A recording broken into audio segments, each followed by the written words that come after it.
Catch him! Catch him! All right, don't give it away. Hello, welcome to Fanfiction Theater. I'm your host, Tristan from QuipTracks. With me is Tracy from QuipTracks. Tracy from QuipTracks is here. I know this song. He's listening to a song by himself. Kevin from QuipTracks is here. Hi. Got Michael T. Bradley from Ice on Mars. I am here. And Drew Brock from Drawback Productions. I'm here. I am not a cat. There's a filter. My assistant's looking at it. I am a human. I can see that. Okay, good. Okay. Well, you saw the same video I saw today. Yes, everybody saw it. It was wonderful. Spitfire says. Wait, what'd you see? What? You guys It was saw a Zoom something? meeting from. It was a three lawyers talking about a case, and one of them had a cat filter on, and so he was a little kitten. Got to look it up. It's wonderful. Yeah, it was definitely. It was an accident? It was Yeah, he couldn't have allegedly, sounded yeah. older or more confused. That's great. The best line of it was when he says, I'm here, I'm ready to go. I am not a cat. Spitfire points out that you introduced me love it wrong, so Tristan. much. I'm Michael T. Bradley of Ice on Wrist. Oh, God, I forgot. Wait, I thought it was mice on Mars Mars, is gone? and I assumed they were biker mice on Mars. No, I was watching through the one from 2 weeks ago. We're just cycling through the same jokes. It's sad. So Kitty is actually on a call for work and will be until 6:30. She requested that we hold off on Ultimate Betrayal until she is available. So, Well then, that is flattering. Can we get I've read it a all couple in of words. suggestions for fandoms from the audience? Just throw out anything. We'll go hunting for a one-off. I was going to say, I just saw do we want to start the Star Fox one? I know you've been jonesing. No, I want. She'll want to be here for that too, though. Okay, all right. We're just looking for something short. Little House on the Prairie. Okay. That's my. Snap. If there's a highway to heaven, Meat I and was fuck. about to say, there's Highway not. to Heaven. but I would write it too, because it's pretty much just whatever, and then Jonathan and Mark have to show up periodically. So they House can on the show up Prairie. really We've got anywhere. 15 choices for crossovers. It can cross over with Planet of the Highlander, Apes. Dr. Quinn, Medicine Woman, Bonanza. That's a little too obvious. Child's Play, Planet of the We already did Apes. a Quinn, didn't we? No, that was written by Dr. Quinn, Medicine Woman. That was the Reba one. Yeah. Okay. Yeah. I was like, well, you did. The Monkees, Attack on Titan, Frozen. The Glee. monkey sounds really interesting to me. That Okay. really throws a Monkeys monkey wrench brought- into it. No, wait a minute. Is that a Monkees Attack on Titan crossover? No, it's a Monkees Monkees- Little House on the Prairie crossover. That's it. Oh, well, Misha's curious no, about the cross those Twilight other two, one. and I'm in. Okay. Oh, It's not in that's English. Damn. Shiza. Should It have is quite specified. Okay, let's look at those monkey ones. Davy on the Prairie. Yeah. The Monkees had a TV show. You know, this You was guys like a haven't seen the band. Monkees TV show? It's Yeah. Kinda possible? Hey, they're the monkeys. People say they monkey around. They're That's too right. Busy busy singing. singing There, with there were putting anybody certainly down. worse things on Saturday mornings. I remember loving it as a kid, but I don't know how well. Oh, I loved it as a kid. Oh. I think it would be, nostalgically charming, if anything. But I watched I'm some not old betting on Monkees that. and some old Bloodhound Gang, and Monkees was infinitely better. Bloodhound Okay. Gang was awful. I loved it when I was a kid, but Can you put the link somewhere where I can Oh, click yeah, on yeah, it yeah. directly? So link in the chat. Davy on the Thank Prairie. you. And I'll put that in the Peanut Gallery I like that creepy picture there. also. Yeah, not sure what's going on in that picture. That picture looks like child molestation in the near future. That's what that looks like. I don't. Let's try not to completely sully Little House on the Prairie. We did listen to it. We enjoyed it. Well, we can blame Lennon 909. Let's get into it. Chapter 1. Davy meets Laura. Is it Laura or Laura? Laura Ingalls. Laura. Yeah. One afternoon, while Mickey, Mike, and Peter were out, Davy was sitting in the pad watching his favorite show, Little House on the Prairie, TV in his room. He loved the Ingalls family, particularly the second child of the family, Laura. He loved the way she ran down the hill with her sisters and their dog Jack in the opening and ending credits. He felt sorry for her. He felt sorry That's all for the her research that this author did. He felt sorry for her when her worst enemy, Nellie Olson, fought with her and made fun of her. But he was proud when Laura stood up for herself and believed what was right. He didn't pay any attention to any of the other Ingalls children. Mary was not his type. Whoa.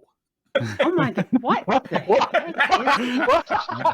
Of course, they're talking about like the actress, right? As he's watching this episode for the first time. Mary's not my type, but Carrie seems kind of like the baby of the family, which did not suit his taste. You do not like suit. Oh, Carolyn and Charles were loving parents. They always looked out for their children, and he liked that. However, Davy felt that Laura should not marry Almanzo Wilder, as she would in later seasons. Davy thought that he should be the one to marry Laura. Okay, sure. He fell in love with her sparkling personality on the show. That afternoon's episode consisted of Nellie calling Laura names, which caused Laura to run home, crying. Down the grassy hill? He likes that. The rest of her family, I wonder if like later seasons she gets a little too old for him, you know? The rest of her family was out of town and wouldn't be back in Walnut Grove for 5 weeks, which meant she had the whole house to herself. Ma and Pa were a little house, though. It was. Ma and Pa were a little concerned, but she assured them she would be fine. Davy didn't think so when he saw that her feelings were hurt and she was alone without her sisters and parents. If only he could figure out a way to help her. He closed his eyes and thought to himself, I wish I was with that bright child. All of a sudden, a flash of light surrounded him, and in 2 seconds, he realized he wasn't in the pad anymore. He was on the prairie in Walnut Grove. He ran down the prairie, laughing with his arms in the air like Laura did. He loved the feel of the country air surrounding him, which was much different than California. When he reached the edge of town and rushed off to find Laura, thinking of a plan as he went, thinking of a plan as he ran. He was definitely going to tell his mates about this adventure when he got back. He laughed at the thought of the looks on their faces, sprinting down the path to Laura's house. He had no idea how he would do it, but he was going to watch over Laura and take care of her for the family. She needed a friend, and he would be the one to comfort her. He finally reached the house, realizing that the door was open and heard her crying. He went into her bedroom to see Laura on the bed, her braids in front of her face. He brushed them aside and put a reassuring hand on her shoulder. Laura, he whispered. Okay. Not getting weird at all. He had a British accent. Where is this going? What the hell is this? Hold on. Did the Monkees like jump into television shows or something? No. They do all kinds it of was things. absurdist, but it wasn't magic. They could do whatever they put their minds to. But he said, I wish I was with that child, which weird. But he didn't say, I wish I was 2 towns over from that child, so I had to run across the country. So that stuck in my craw, too. Yeah, but him running down the hill like her is like something right with the arms flapping, yeah, except that it probably wouldn't be Davy. It'd probably be they transported the straight man essentially. So, yeah. Isn't what's it, Nesmith kind of the goofball? Yeah. Several. Nesmith, I think Dolan's really weird. I'm remembering Davy as the front man who was just there for romance. I guess that's why they transported him. He was a cutie. Oh boy, little boyish face. This is this author's only fan fiction. I'm just really more a cry for help. What the hell's going on? I feel like I'm not getting a joke. Yeah. Or I don't know what this is. Citizen Kane, you're not going to do better. Just get out. Totally I did it. What else do I have to do for fan fiction? I nailed it. Yeah, I think with Nesmith, they were definitely trying to like make him the John Lennon of the group. You know, he was the wacky one, or I guess the Ringo of the group, maybe. Mm-hmm. Wait, this guy's Lennon 909. You know, he invented whiteout. And the author is Lennon 909. Yeah. Right. I think that this is John Lennon, and he doesn't like the Monkees. Trying to make them look bad. What? I'll make them look like pedophiles. I don't know which one sounds like what. I'll make him look like a whore. They're all Liverpudlian. That's fine. Make him look like a whore. So should I keep going? Let's not. Let's tread lightly. If there are more warning signs, I say we bail. It's this does say romance develops at the very top. Yeah, but is this like a complete just joke? What is this? Who are you, Lennon 909? It has Laura's POV. Read it more. I remember episodes Let's read with one more genies chapter and stuff in them, so just lighten up. I guess that's true. This could be canon. Yeah. They did break a lot of the rules. So, all right, chapter 2. Just playing, man. Too busy playing to play. Spitfire guesses that the rat race game. They're too busy singing to put anybody down. Is Davy Jones? And this is the author. Davy Jones? Oh, it might be older. Yeah. Without his haircut, it's hard to. Yeah. No, I assume that's what the picture is. Yeah. Okay.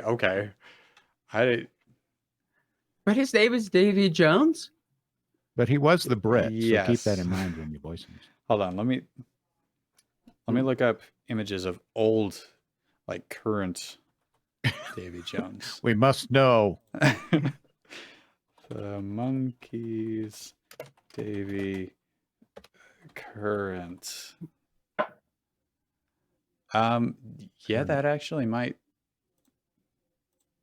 It might have been him. That actually could be him. Interesting. Yeah, I think it is. Now, is this a picture of the author with Davy Jones, or did they just find somebody else's selfie? I don't know. I kind of like the idea of this. That's a selfie? I think it was a 40-year-old woman writing this story about. Weird. Yeah, you don't want There's a slight outline to someone's shoulder. Well, current, he's been dead for zoomed in a touch. It still worked. All right, I'm gonna assume that this woman wrote this story. Yeah, or this is her daughter, who she. Okay, let's hang out with him. I don't know. Davy helps Laura with her situation. Laura was still crying, not noticing the touch of the stranger that had come into her room. Just a touch of stranger. Yeah, it's safe to leave the house with her. She'll take care of everything. One of Billy Idol's less popular albums, The Touch of the Stranger. The soft English voice whispered her name once more. The girl continued crying, only to run into Davy's arms without looking at him. Davy rocked her and forth, soothing her, telling the girl that he was there and he would not let Nellie Olson hurt her ever again. He's going to kill Nellie Olson. Come and shoot her after she sings a song. Crime, Jesse. What, she like insulted Laura's dog? May have been the worst thing she ever did. Her worst line was like, "Fuck you, Ingalls," and the horse she rode in. Laura stopped weeping and looked up into the face of the kind stranger that was with her. She didn't know how her parents and sisters would react with a stranger in the Ingalls household. The more this author uses the word stranger, the more creeped out I get. But she wasn't afraid to trust him. She then had the courage to speak up, her voice trembling with fear. Dare me to trust you? I'll do it. Is Jesse there to take this voice, or? Who is it? Laura Ingalls. Do you want to be Laura? Sure. You have a prairie dress on. So. Yeah, it's weird. Oh, you did? You went and changed? Where? Oh. How do you know my name? And who are you? You're definitely not from around our neck of the woods. Why did you see me crying? Why did you see me crying? That's how vision works, honey. And why? Why? This is like the question my daughter asks me, and I'm like, I don't know how to answer it. And then she just gets mad, like, no, what? And that goes how much on is for a blue? while. No, sweetheart. What do you want me to say? No, sweetheart. My accent gives it away. I'm from the future. This is a future accent. From Manchester, England. This time.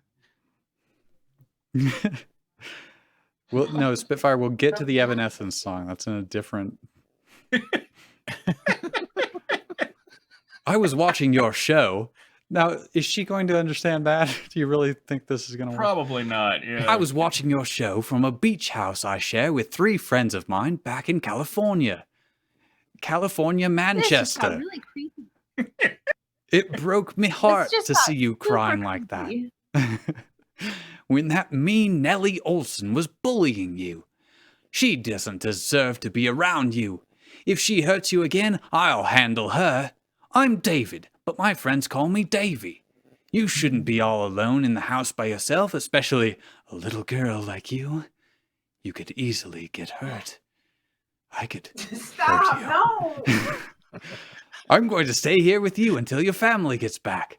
I've been a fan of your show for years. We'll do something about that Nellie girl. She won't be bothering you again. Laura smiled and hugged him. Thank you, Davy. Yeah, there's a thank you, Davy, in the middle of this paragraph here. Oh, you're apparently speaking in his thought bubble. Yeah. Thank you, Davy. But what about your friends? I'm sure they're worried. They won't mind, love. Now go wash up, and I'll cook us supper like your ma does. He said as it was getting dark out. Okay. Laura ran off to wash up. Oh. That's like skinning rabbits. I know. Yeah. Also, it's like, I'm going to take care of bread and skinning rabbits. And I'm going to take care of Nellie. Look, nobody knows who I am here. I could easily get away with murder. Yeah. He remembered that today was Laura's last day of school and that her family would be gone for the whole summer. Davy didn't mind. He would enjoy the little girl's company. He put his tambourine down. Please note, he's had his tambourine this whole time. I didn't know. I see him Not like sneaking up. him running differently. Yeah, I see him sneaking up behind her, just gently shaking the tambourine. Chittering. He put his tambourine. That's the dedication he had as a musician. He always kept it with him. He put his tambourine down and smiled as he started to change his clothes before cooking supper. What? Why does he what? Into her mother's clothes? That's what I assume. I'm your ma now. Call me Mrs. Doubtfire. This was going to be the best summer the two ever had, and he would learn more about the charming and optimistic little girl he had learned to love so much. Laura's POV. This is first person. Do you I don't think that Jesse wants to be a party to this. Okay, Yeah. well, Good. I can do Laura. I'll do. Okay, I'll do all right, Laura. go ahead. Misha mentions that this is so normal and okay. It's fine. This is good. Oh, so, but we do, just in case, I did get in a box of like the Men in Black neuralizers, and I think it'll work through the webcam. Okay. So we have that. Yeah. Nobody look away if he does the little thing, like you did last time. What kind of accent? I guess like the reader reads. What kind of accent does Laura Ingalls Wilder like the have? reader reads? I would think it would be like Minnesota. Well, on the show, they just were Midwest. California. Okay. Wasn't it Michigan? Michigan? I thought they lived in Minnesota. Maybe Do you really even know the difference between a Michigan and a Minnesota sure the little accent? house in the big woods. Let's all work together on some backstory for Mr. Actor here. Okay. All right. I have a sister named Like 5 Mary, seasons and... of backstory for you if you want to watch them. Okay. Nellie Jones, I quickly washed up, thinking about what Pa had said to me about Nellie. Oh, who's Pa? Don't fight with with Nellie. Stay strong. Okay. Good. Pa and Ma had told me never to talk to strangers, but I would assure them that Davy Jones was a kind person. I had tried to stay strong like Pa had told me to, but she kept bullying me every time I walked away. No, it's just bullying. She kept bullying me. Bullying me. She would gore Stop me with her bullying horn. me, I cried. Well, you can't turn your back to them. But she kept bullying me every time I walked away. Her brother Willie and her parents were mean to our parents. They always laughed and called me names, saying that our pa was always poor and had no money. I didn't believe them. Pa was always working extra hard to support our family. I was happy when David came. I had someone to keep me company over the summer. At least I didn't have Nellie to deal with while she was away with her family for 3 months. After washing up, I joined Davy in the kitchen. I sat down, laughing, when I saw him wearing Ma's apron. He did get dressed in Ma's clothes. I don't... This is weird. Need any help? I asked him, scurrying up to the counter like a rabbit. Now keep in mind, he said he changed clothes, and now he's wearing Ma's apron. Is he wearing anything else? He didn't bring anything else. Right. Yeah. Except the tambourine. Oh, yeah. I guess we didn't know about the tambourine. He might have had a whole duffel bag with him. Is anybody else having trouble imagining Laura scurrying up to the counter like a rabbit? A rabbit. Rabbits run. They don't just hop. Right, but why would a person so do that? So much as that it was a higher speed than normal? Is that what like a rabbit means? No, it means quick like a rabbit. Fast. No, it's just completely normal. Let's move on. All right. I looked to see what he was making. It was our own potato cakes and vegetables. He just took some already made food and put it back in the pan. Oh, he took our food and served it in a wasteful way. Oh, I hope Pa doesn't have to. Spitfire says she scurried to the counter like a high-speed balloon.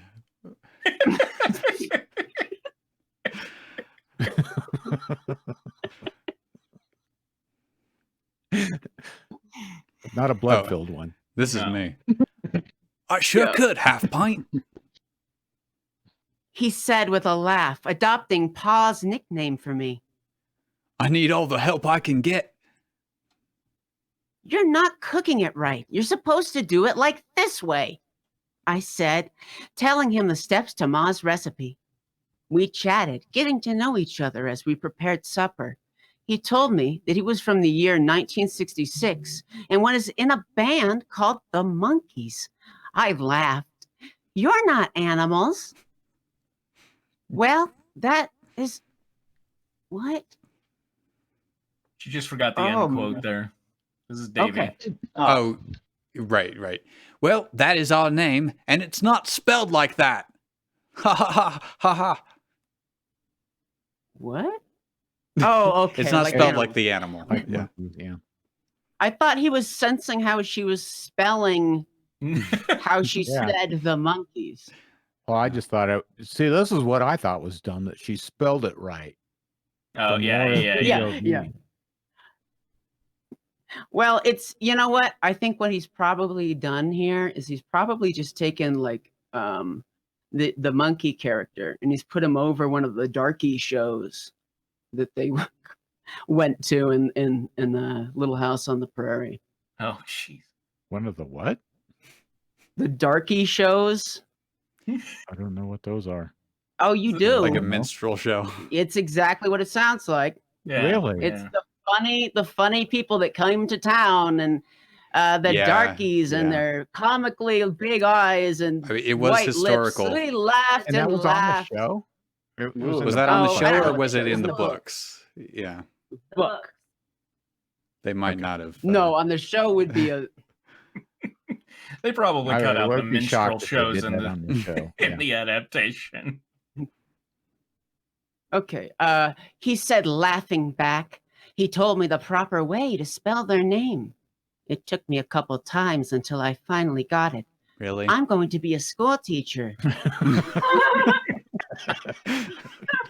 The bar was not that high. I mean, come on. We chatted, smiled, and laughed as we finished preparing supper. This was the best first day of summer of my whole life, and it was just beginning. Davy had come into my life at the right time. A+. Wouldn't do business with again. All right, let's speed through this Davy's POV so we can get back to the sanity that is ultimate betrayal, sweet revenge.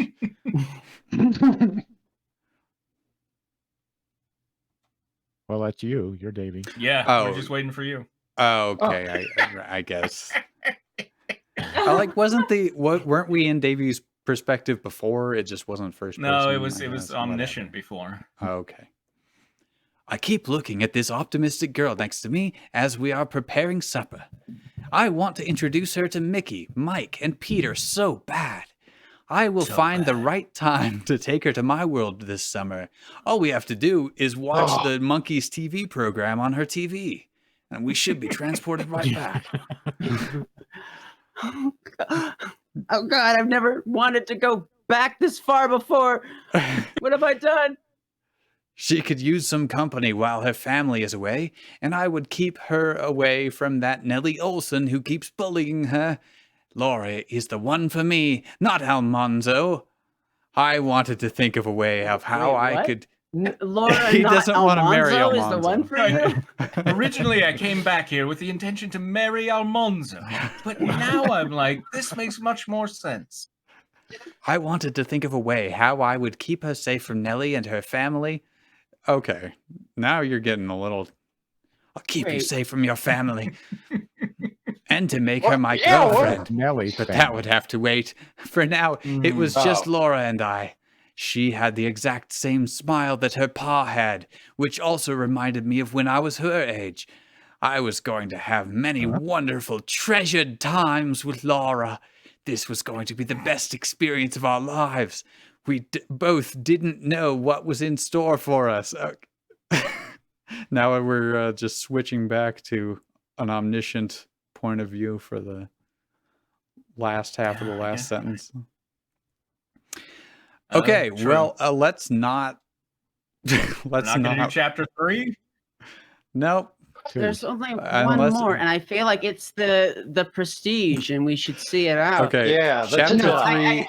Chapter 3. I don't actually want to, but is called. Maybe we'll do an extra late show where we. Chapter 3 is called. Let's pick at the scab. Chapter 3 is called Escape from the Olosons. Okay. Sounds like a Star Trek race, you know? The Olosons had invaded. Okay, do we want to do it then? I hope this is going to end with him being hunted down like a dog. I really hope they like accidentally club Nellie to death with a rock and have to deal with the fallout. Hello, dear readers. Here is chapter 3 at last. Sorry for the long wait. Life and school have been keeping me busy. I'm almost on winter break, and that means I'll have more time to write soon. Oh, this is going to end with this isn't going to have an ending then. The next chapter is going to have a little Nellie action in it, so be prepared. Read on. What? I don't like this. So we aren't going to get an ending anyway, but I guess we might as well. Disclaimer, I do not own any of the two shows. I don't like this one. She's a bad person. Chapter 3. Nothing good. Oh boy. Do we honestly want to finish this if it's not even going to be the end of the story? I don't. No. All right. I mean, because it's like if there was a chance of it being finished, but this was from 2012, so you never know. Well, the work ended then. Misha asks, it was a 3-act thing, but if it's just trailing off, no, screw it. Misha asks, does it make it worse or better that Laura was a real person? Let us know by emailing if you could make babies, you were. at orderoftheleague.com. Worse, she was an actual child. Yeah, that's what they would Not do. what she wrote. She wasn't writing when she was a child. She was an old lady. So Is that what form she's taking in this? yeah, she has many forms. Laura is eternal. Well, Davy at that time wasn't exactly, Alec Guinness or something. He was barely 16, it looked like. So Misha looked it up. What was it, 20 to 24 during the 2022, time the on air? Really? But he was a little guy. He was a little teeny guy. That was just your TV. Yeah, all of the reviews are real positive. This sounds awesome. Please continue. I imagine the letter Davy writes to explain things will be quite interesting. Now, that person wrote that review in 2015. There's only 3 separate reviewers here. But they have a lot to say. How did they get here? I think we need to realize that they got here for some reason and I Love Romance. Reviews. That says it all. Their name is I Love Romance. Okay. Putting that away forever. Ultimate Betrayal, Sweet Revenge, the continuation. Let's get back to something wholesome, okay? Yeah. At the speed of a balloon. Chapter 24. 11 and a half months ago. Ash blinked and checked a clock. He was surprised to see a half hour had passed since the last time he had looked at the time. He couldn't remember what had happened. Mr. Davis was still talking, but Ash didn't listen to the details that much anymore. Mr. Davis led a group called the Necromancers. They'd come in almost immediately after what happened that day. The memory threatened to overtake Ash, and he blinked it away. For a second, he could have sworn he saw the ghostly outline of a woman beside him, a weeping woman holding a child to her skirts. This is Ash thinking. Did we just lose Tracy? Somebody just lost. We just lost somebody. Oh, okay. I guess I'll do it then. No. Tracy's still here. Wait. Hold on. I am here. Can you give us a previously, though? I don't remember what happened. Yeah, and I'm also having a really hard time finding my line. It's not in quotes. It's italics toward the end of the second paragraph. How much of a previously on do we want? Right, but because it's previously on, but it's actually later on. Yeah, I was just gonna last chapter we had it's an artistic one. Last chapter we had the in the flashback that was 10 months ago was Ash leading a not soiree, a sortie into a Pokemon training center. And there were the teeth horses or whatever, and and they fought those downstairs, and Dawn got killed in front of him, and they lost Drew as well, and I think Brock's Chansey and a couple of other Pokemon bought it. So okay, but that hasn't happened yet where we're at now, right? Right. So what are we supposed to know what happened that day? No, we're working back to it. All right. Yeah, Sorry. I'll leave it in the makes it really hard to recap. High speed balloons and hot molasses. and I mean it hasn't happened yet now, but Tyler, that's where Tyler lost his pinky finger. He just has a bone now. Lost it in the hot molasses. And what type of monster is Jamal at this point? Well, Vampire Jamal is only in the present, but he's still a werewolf. Okay. That kind of werewolf? Confirm? Can you confirm that kind of werewolf? Yes, that kind of werewolf. Yes. The color of their hair. My cat started clawing. We've got the raven head, we've got the cantaloupe head, we've got the I don't know what else. Who was she? Ash stutter blinked. Let me do that again. Okay. Who was she? Ash stutter blinked, and they were gone. Ash sat on the stairwell at the back of the underground room. Everything around him was sterile and metal. The room before him was laid out like a governmental war room, though Mr. Davis claimed they were extra-governmental, whatever that meant. What he had done 2 weeks ago, what he had let free, it was still out there. The necromancers had apparently placed a temporal binding spell on it, whatever that meant. Ash flicked at the Pokeball in his hand again. Still nothing. All his Pokemon refused to come out after what had happened, despite the fact that apparently the supernatural didn't chase down Pokemon. They were also metadimensional, whatever any of it meant. At the table, can I just interject with one thing here? Yeah, sure. Pikachu! Wait, is Pikachu one of them? Is Pikachu in one of the Pokeballs? Yeah, even he's retreated. Okay. Pikachu! Or wait, maybe he hasn't. Pikachu! No, I think he has. I can't even remember. It's been so long since I wrote this far back now. I have a prop, yeah. Okay. Your video's not Pikachu! on. Your video isn't even on, so... Oh, no, I have an audio prop. Oh, okay. It's not like an actual. Don't need the video. That's all it is. It's just that okay. funkin' on a Pokeball. And that's definitely a Pokeball. Using the greatest visual processor there is, the human mind. At the table with the rest of the survivors, Misty looked back toward him, her eyes full of sadness. She gazed at Ash as if she wanted to say something, but Ash just snarled back at her. It was a prank. He never intended these consequences.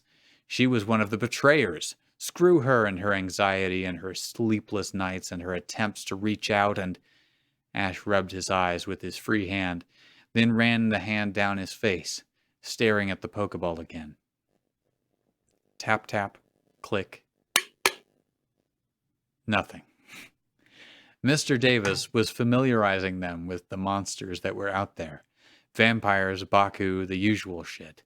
For some reason, he felt that these survivors, because they all dealt with wild creatures on a daily basis, would make good fighters against these types of evils. Also, they'd seen too much to be allowed back into society.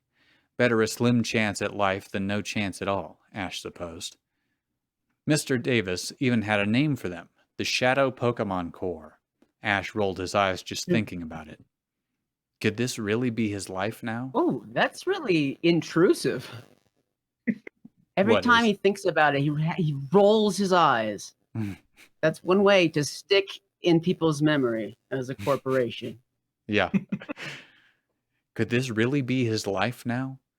Jade slipped over to him and sat next to him. She put her head on his arm. He let her, on a but banana didn't peel respond. or a skateboard. Whoa! Oh, hi. Tap, tap, click. Nothing. There it is. Waiting for the tap. The old Yukon Cornelius. Part 2, the present. All right, that's enough tapping. Do we have the tapping? Oh, this is Quinn, and I don't think Quinn's here. No. I guess I'll take it. Well, maybe we can still try the rite at least, the normal-voiced necromancer asked. The other one shrugged, and they continued dragging corpses out of the moving truck. Ash waved towards everyone else and yelled, Ash Ketchum! Yeah! Misha says she was ready for the fanfic theater ASMR night. Oh no. Just keep tapping. And then Ash Ketchum! Pikachu reads you a bedtime story. Yeah. Everyone started to follow him, running to meet Misty halfway when Mr. Johnson's corpse rose from the ground and began spinning around in the air, shooting fireballs. It laughed with an unnatural voice and continued to spin and blast balls of flame. Stray shots hit Angie Any voice coming out of a corpse is pretty unnatural. True. It's true. Kyoko Kirigiri, he's continuing to spin. Makoto Naegi, and Misaki Asano. Vampire Jamal went down though the shot that hit him only hit his shoulder. Ash's group stopped. Oh! I do not want to lose Vampire Jamal. That was close. Brock knelt down beside Makoto Naegi and held him Pieta style. Can you demonstrate Pieta style holding, please? Yeah, what does that actually look like? What is that? That's Mary holding Jesus. That famous picture. Oh, you mean paella style? Okay. I think it means PETA from Hunger Games. He held him pinata style. So blandly. That's it. Just whacking the shit out of him. Hanging him up by one foot. Yeah. So, Drew, I think you're Brock. So right? sorry. Yes, I am. I'm so sorry. Brock yelled. This was never your war. It was everybody's war. Makoto Naegi choked out. And don't feel bad. We were all merely hard-light holographic projections of our trapped and grammatically encoded software. Spoilers. Who's That's Brock. Oh, Misaki Asano. What? Misaki Asano whispered from a few feet away. You know, it comes through. You gotta be squinting. If you're gonna be Brock, man. Okay. Hey, are you a real Brock, Drew? I mean, yes, officially, legally. I have the IDs and stuff. Well, good then. Did we have a Misaki? No. Okay. Oh. Actually, I was. who is Misaki? I'm is it a guy? Misaki Asano is. No, I don't think so. Here, get up. All right. Actually, I was the dream of a dying girl in the terminal ward. Here you go, Vampire Jamal. Oh, still a data analyst. Vampire Jamal hissed in pain from somewhere nearby. Analyst. Okay. It's you, Makoto Naegi. Brock yelled. You moron! Muttered Makoto Naegi as he began to turn into shafts of light and disappear. My name is... Shake Sula, the mic rule. I was just thinking that. Misaki Asano changed into dream fairy dust, which floated away on the breeze. Put Thank it on you. the counter. One line and I die. Woo! Please, There- Is that a great one game line and now? I die, and I'm doing it forever. There were only a couple of real corpses left on the ground in their near vicinity. The necromancers looked perplexed, then shrugged, and began chanting. The spinning, flying Mr. Johnson corpse raised its hands, and suddenly the corpses all around the field began to rise, including those killed a year ago. Oh, fudgicles. Vampire Jamal cursed, and with a grunt jumped up and turned himself into his wolf form, which immediately began attacking the closest corpse. Ash, catch him! Ash screamed, and Pikachu translated, "Come on, let's go!" As they ran, Brock yelled to Damien, I was, if he wasn't Makoto Neagi. You cut out in the middle there. Can you do that again? Oh, I'm sorry. I wonder who that guy was if he wasn't Makoto Neagi. Damien shrugged. They all met near the center of the field, near Misty. Evanescence still looked ready to play, just waiting for someone to give them permission. Ash spit some water out of his mouth. Catch him! He gasped. He pointed to the corpses near the center of the field, which were now also rising. Yes! Then he pointed at the spinning, flying Mr. Johnson, careful to look only as high as needed. Catch him! This is also you. Yeah. Oh, it's me. Oh. No. Ash? No. This is Ash. See how it ends without a quotation in the next. No, I don't, you jackass. Oh, thank you. I do not see that.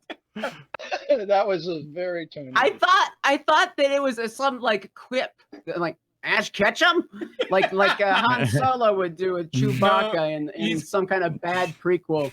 He's giving everybody the plan, and then the next paragraph is everybody got it. You know, I mean that's. Okay. Ash Ketchum? He asked. Everyone nodded and yelled, "Got it! Got it!" Ash pointed at Evanescence. Ash Ketchum. They immediately broke in to bring me back to life, or bring me to life. Bring Me Back to Life was the sophomore slump. Right. Now this is a Brock line. I'm sorry, Mrs. Ketchum. Brock yelled as he turned his flamethrower on the ragged, shambling mass that fumbled toward him. Thanks for bringing us lemonade when we'd visit. He squinted and averted his one eye as the mass kept coming, innards slouching away to reveal bone. Sloughing.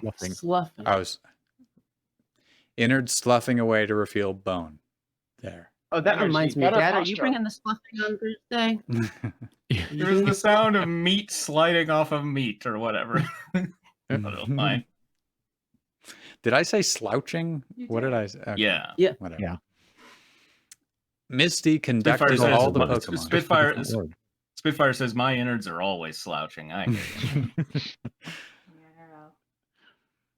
Now you can get a little vibrating patch that you can glue to your back that'll tell you when your innards are slouching. I don't know if any of you have seen those ads. I get them all the time on Instagram. Ew, is that real? Yeah. It's just got it's a little innards, like. though, is it? It's What's that? It's just if you slouch. Doesn't have to be your innards. Right. Yeah, it's just a gyroscope that vibrates when it's off. Oh, I didn't know I had a gyroscope in it. I mean, I'm guessing. I may get one of those. That would help It's balance. not the large, cool kind, Dad. I'm sorry. Oh, but if you put 5 or 6 of them on your back, nobody could knock you over. All right. You would move like the wind. Separately, Misty conducted all the Pokemon, a beautiful ballet of movement and working together. Separately, Damien backed himself up against Brock and yelled, "So if we make it through this, we down for some Stargate SGU tonight?" Brock sighed heavily. Okay. Now, how are we doing? Do you want to take Amy Lee singing? I am willing to. Yes. Okay. Who's gonna sing along with me? Well, Ash Ketchum is pretty soon here. All right, great. I'm just gonna go for it. Yeah. Okay, cool. We don't have a backing track or anything. Why not? All right. I got a tambourine. Hold on. I'll go downstairs and find it. Touch without your love, darling, only you are the life among the dead.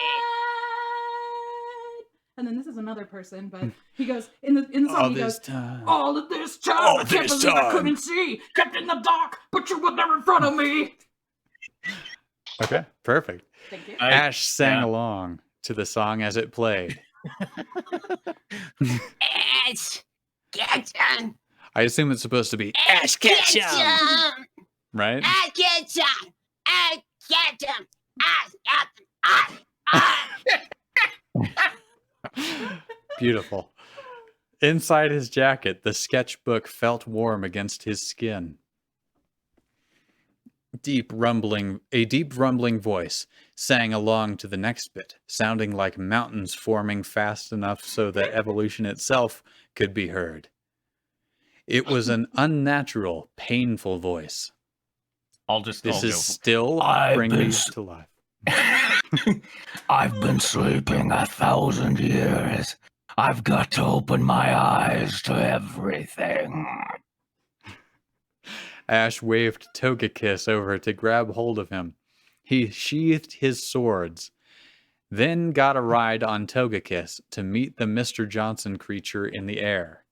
Ash leapt onto him and started punching him as he sang along to the song, tears burning his eyes. All right. This is the other guy. Without thought, without a voice, without a soul. Get down. Don't let me die here. Get down. There must be something wrong. Get down. Bring me to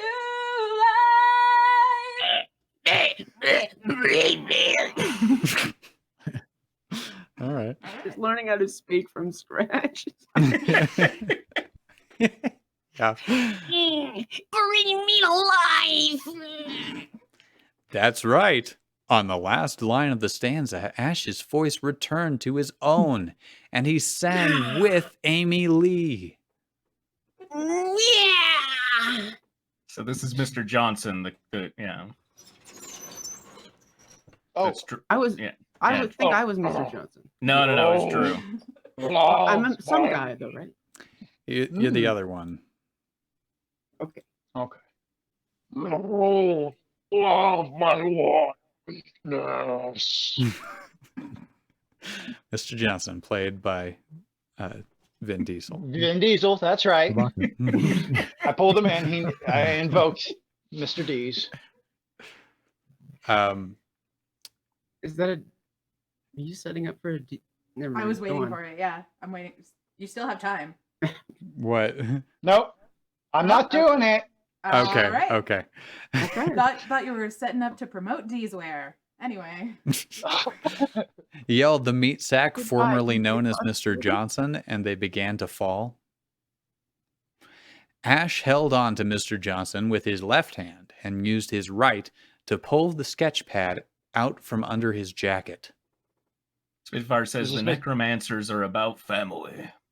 Is this Mr. Johnson again? No, this is Ash. Oh, okay. My wife's name. He shouted as the ground rushed up. Blood spurted from his eyes, nose, and ears. He shoved the sketch pad into the nightmare creature's face.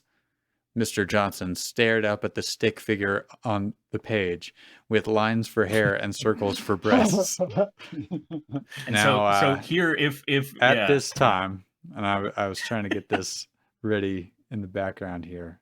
Opportunity we do have the drawings. Yeah. Well, that is exactly what we have. Oh my God, she's beautiful. Who is she? That's not a stick figure. No, that's not Yeah, what it's they said. technically. There it is. What are you trying to pull here? Sticks. That's my wife. Ash yelled. I forgot. I forgot that I said stick figure in the stories. Well, you remember those boobs? I'm just such a great artist. This is what my stick figures look like. I can't do any less.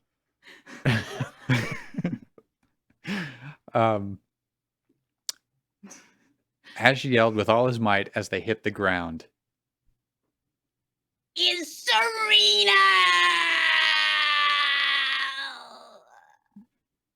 They crashed like a meteor. And Ash's tears fell upon Mr. Johnson, causing his/its skin to blister and peel. The thing's head exploded, and the few ambulatory zombies still on the field fell down like marionettes with their strings cut. Ash rose, panting. Everyone still living, including the band members of Evanescence, gathered around the divot he'd made in the ground. Right. Oh.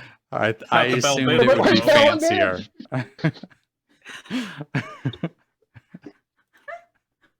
Well, that's good, I guess, said one of the necromancers.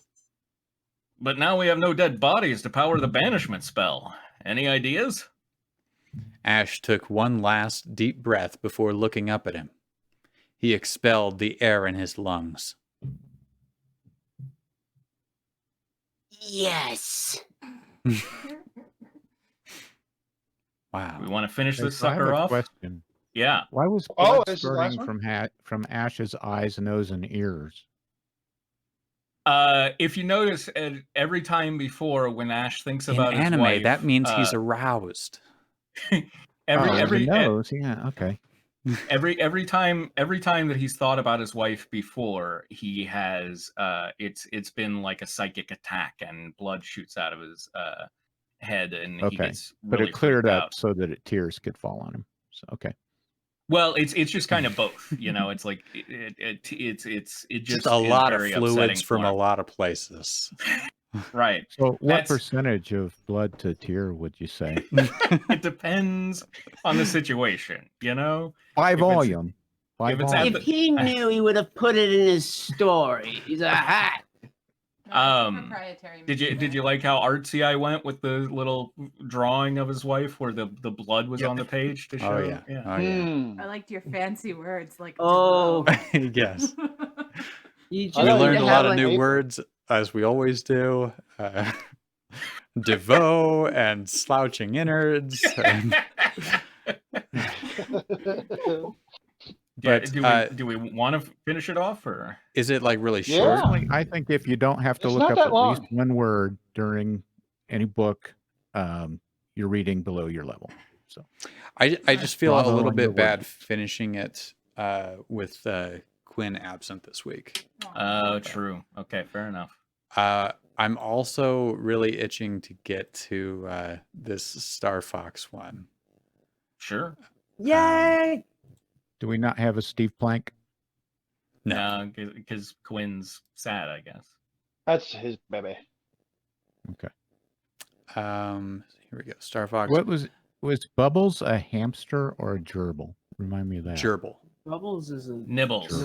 It was Nibbles, but it's yeah, Nibbles? it was a gerbil. Yeah. Nibbles was a cartoon character from the show Powerpuff Girls. Yep. Okay, so this story is called Love or Lust. Wait, Tristan is devoted to reading the Star Fox fic. Ha ha ha! Oh ha ha! I'm giving you a high five, Spitfire. Like you've never fucked up a word. Shut up. Love or Lust by Newcomer 24. During one night, this is the synopsis. During one night, Crystal is attacked by a criminal until Wolf saves her. Seeing that she's fatally wounded, he converts her into a vampire and tells her that she must remain grateful to him. But when he tells her to feed on Fox, Can Crystal obey her savior turned master? Can Fox save the team and their allies when Wolf captures them? Contains some Fox X Crystal and Falco X Cat. This is the synopsis. That's the synopsis. Way up there. Okay. Yeah. Okay. And I wish it would condense that as well so that we could see it on the stream, but that's not how fanfiction.net works. So. I like this. I like this little picture. Falco, is that from though, the game? Falco's like a bird. I don't think so. Yeah. Yeah. I mean, he's like a falcon. Okay. They got real creative with his name. How could you kiss a falcon? I mean, here, let me show you. It would hurt. I'm sure we could look up some fan art of that. In the story where a fox flies a fucking I literally know nothing about Star Wars. And in this story, but I can picture kissing a fox. All of these animals are consenting adults of legal age. It's important to remember that. When Davy shows up and starts hitting on them. Wolf was a stranger in Crystal's house. Okay, yeah, so I know absolutely nothing about what any of these characters, so this will be fun. Note, this is an odd story that I probably won't get done before the end of October, but I hope that you like it. As a fair warning, not all of my Star Fox fanfics will be connected to each other, so don't be surprised when my other stories don't mention the events of this one. Now, since that's cleared up, let's get started. Chapter 1. Not like I'm going to remember this crap. Yeah. Saved by Wolf. I've been saved by Wolf. How swell. Sorry. Nice. The night sky. A lot of that book. The night sky was up, and the streets of Corneria City were silent. Corneria. Or rather, Corneria. Fourth planet of the Lilat system. Just in case you wondered. Continue. I wasn't mocking Tristan for saying DeVoe. Or rather, they would have been silent if not for footsteps echoing through the night. Those footsteps belonged to Crystal, who had sent a transmission to the team to pick her up.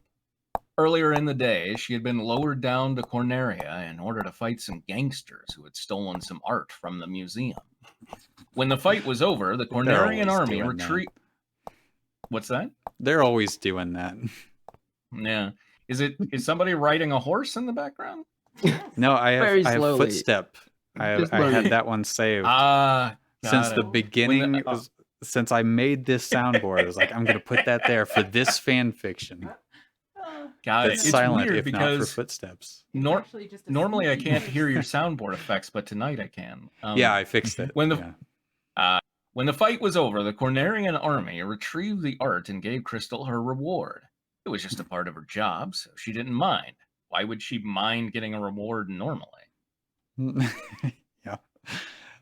Oh, well. Why was Crystal walking down the street, you may ask? It's because Fox promised that he would pick her up near City Hall. Considering how late it was, she didn't expect anyone to still be up, not even Slippy. Not even Slippy. However, Slippy is always up late.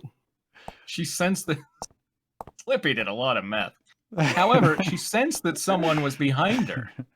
He was inches away from City Hall, so she wouldn't be in trouble for long if Fox lived up to his promise. You want to be Crystal? Sure. She's a sexy blue fox. She's a fox, right? Well, it says Vixen. Yes, but she sounds like Super Nanny. Oh, she sounds like You're Super not ready Nanny. yet. At least in Star Fox Assault. I don't remember if that was. Actually, I think you're doing a good job. Why don't you? Okay, I'll take it. All right. The vixen whispered to herself. I'm almost there. Before she could go any farther, a voice rang out behind her. Inches from the City Hall, as you know. Sorry, read that again. Before she could go any farther, a voice rang out behind her. This is just some thug. Give me all your money, lady. Crystal turned around the moment she heard that voice. The voice belonged to a gray fox who was wearing a business suit and holding a knife. Simon Zimmerman. She said, Simon? I see that you're all alone. Simon said. I suppose that you're waiting for your teammates? That's none of your business. Crystal dryly said. Oh, don't be like that. Simon said as he approached her. All I want is for you to come with me. Why? This next line. Why? Did you? Okay, You're the Cobalt Vixen. Yeah. The Cobalt Vixen asked. The gray fox chuckled. I want the boss to lock you up. After that, we'll ransom you off and make thousands. If Star Fox doesn't comply with our demands, the boss will have me put you on a railway so that the team could suffer losing you. So you have a snidely whiplash mustache. We need a gray snidely whiplash fox. Sorry, but that's not going to happen. Crystal said. Who's going to stop me? Simon asked. Without hesitation, Crystal kicked Simon in the groin. The fox then fell on the ground, moaning in pain. When he was down, Crystal tried to make a break for it. However, Simon was quick enough to grab her by her tail. Let me go, Crystal shouted, hoping that someone would hear her. Not a chance, beautiful. Simon said as he cut one of her shoulders with his knife. He's good. Wasn't he know. around? Yeah. He threw the knife. Maybe he threw it. Maybe he threw it at her. Yeah. Fox! Crystal screamed into her communicator. No response. Who's going to be the response? Fox! We can all do that. Okay. Yeah. We can do it. Let's do an audience participation thing here. Let's all just be the no response. No response. Okay. Did we do it yet? We did You it. missed it. Okay. We missed it. Damn. Stop doing it, Drew. We're done with that part. Okay, I'm responding. Fox! She screamed with her telepathy. Fox, where are you? I'm being attacked by Simon Zimmerman. I'm taking you back to the boss. Simon whispered into her ear. I'm taking you back to the boss.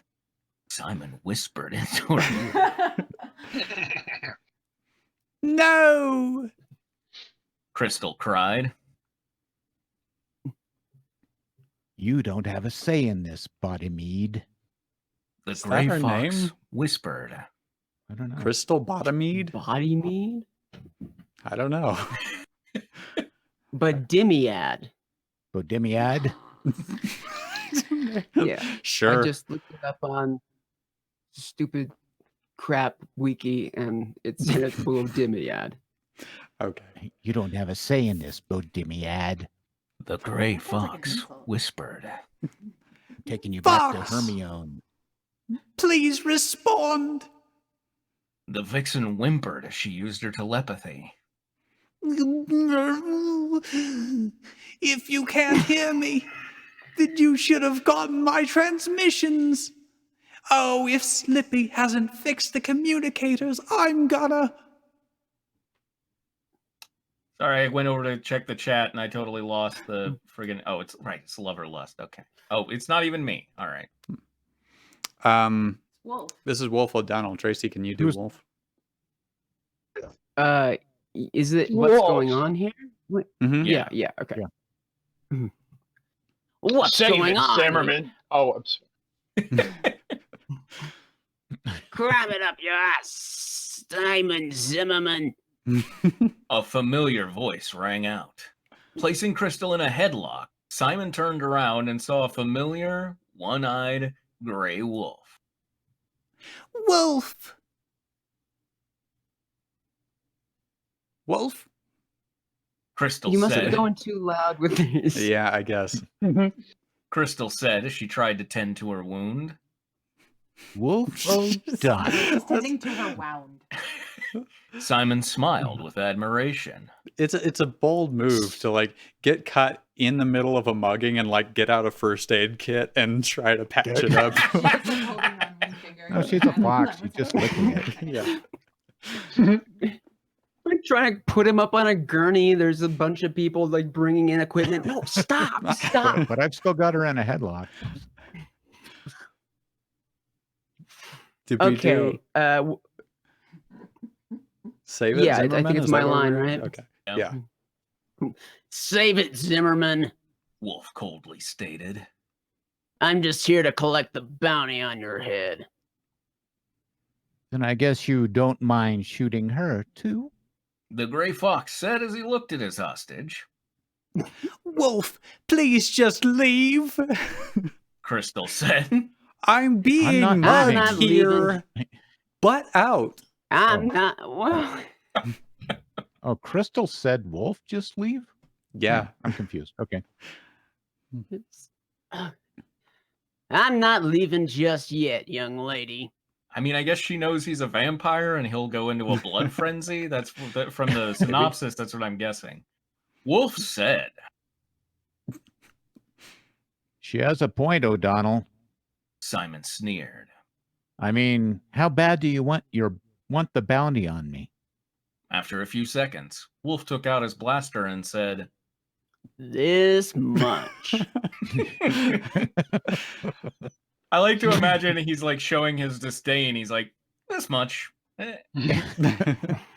Wolf fired his blaster and the round went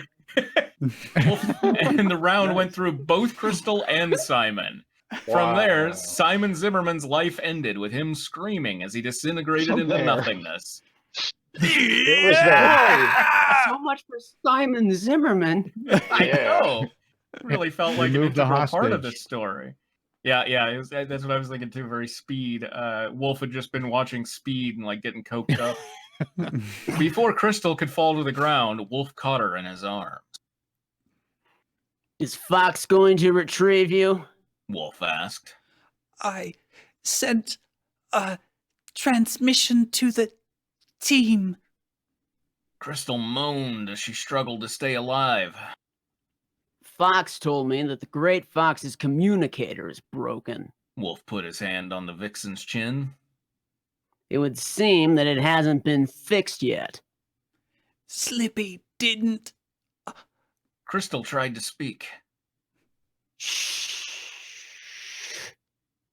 Wolf held the cobalt vixen close to him, comforting her as she was slowly dying. Don't talk. You're just killing yourself. Crystal felt oddly comfortable in Wolf's arms. However, something felt off about him. In fact, before he fired his blaster, Wolf's eyes were glowing yellow. Also, Crystal senses no heartbeats in Wolf's body.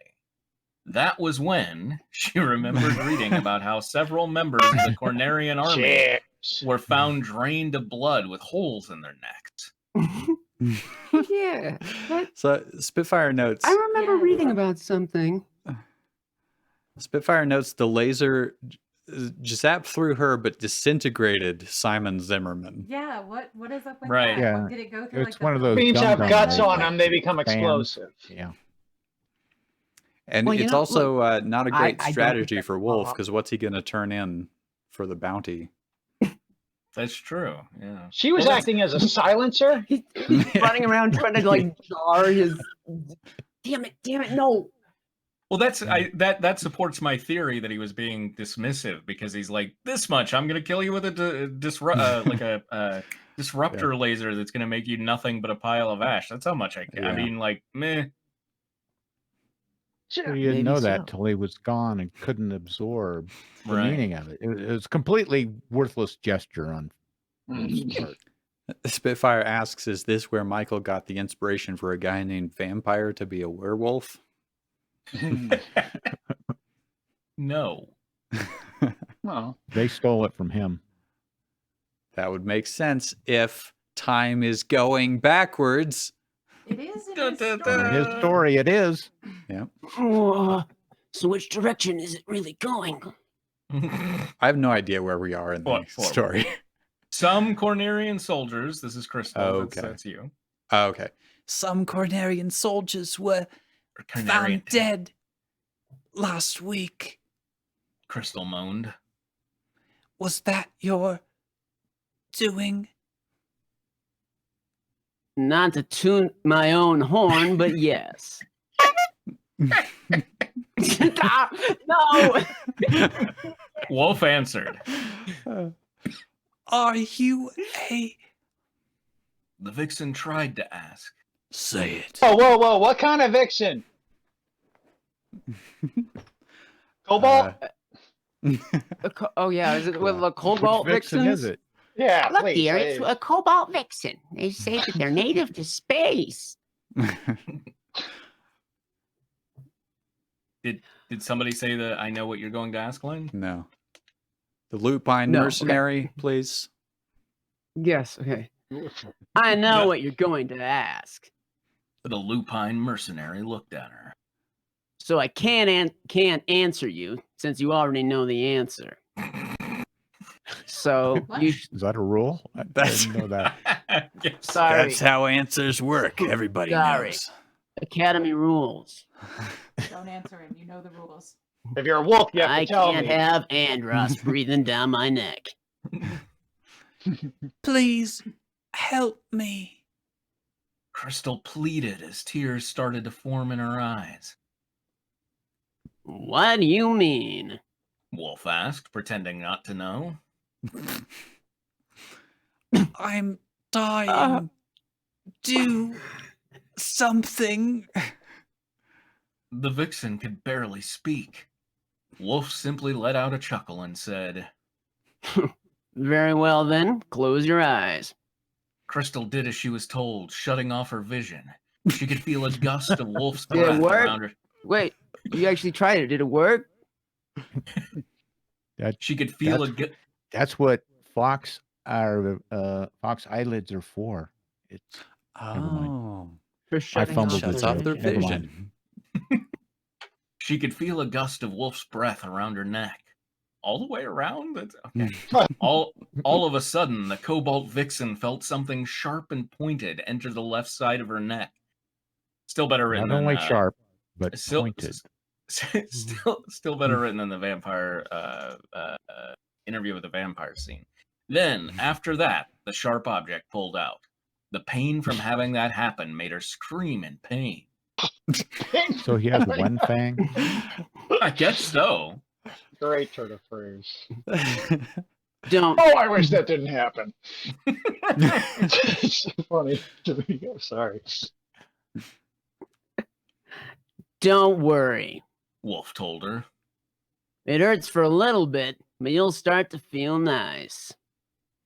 Oh, God. Crystal shrieked. I feel awful. It hurts. Why do I hurt so bad? That's your wounds healing up, little blue, Wolf said.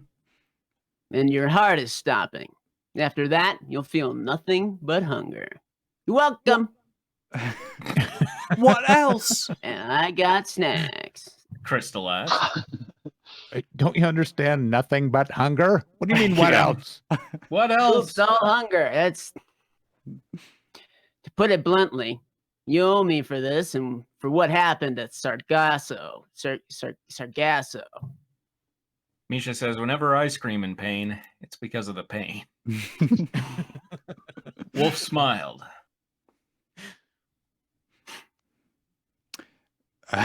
Also, you might hurt so bad because you just got shot by a laser that disintegrated a man. Yeah, I was confused why she asked. She's like, why does this suck? Well, you know.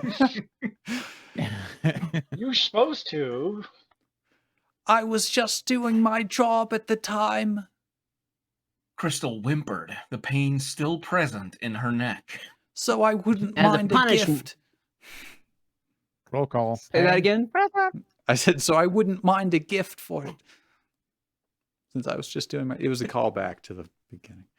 I thought that was something in the present. Callbacks are very funny, very funny. In this year, very in this year. As a punishment for that moment, you must remain grateful to me. Wolf said. Why? Talk about gaslighting. He shoots her and then kills her, turns her into a vampire, and she's supposed to be grateful to him. Mm-hmm. Okay. She did ask him. I mean, you know. She asked. Some part of me just wanted to save you from Zimmerman. You did a shit The job. Lupine said. After all, I highly doubt Fox would let me go without thinking that I was the one who tried to mug you, then hold you for ransom. Crystal couldn't help but giggle. Oh, God, the pain! Oh, baby, just like him. Yeah. She was still in pain, but she felt slightly better. It was like Wolf said. It would be painful, but she would feel better. It is as the prophet said. That tracks. Wolf said, yeah, Wolf said. Laugh it up now, but remember this. You must stay out of... The musts are not working with the voice I'm doing here. But remember this. You must stay out of sunlight as much as possible. You must avoid garlic. You must control and satisfy your bloodlust. And you must remain grateful to me, like I said. All of a sudden, an air wing flew down near them. Up these. That's our wing. More and more conditions to this. It's true. Yeah. That's an R-wing, by the way. Yeah. Oh, R-wing, sorry. Fox is here. Crystal said. I guess that I should help you to him. Wolf said. Fox hopped out of the R-wing. Wolf, what are you doing with Crystal? It's time for us to go now. Relax. Relax, pup. Wolf snorted. She's okay. Some asshole tried to mug her, so I helped her. Is that true, Crystal?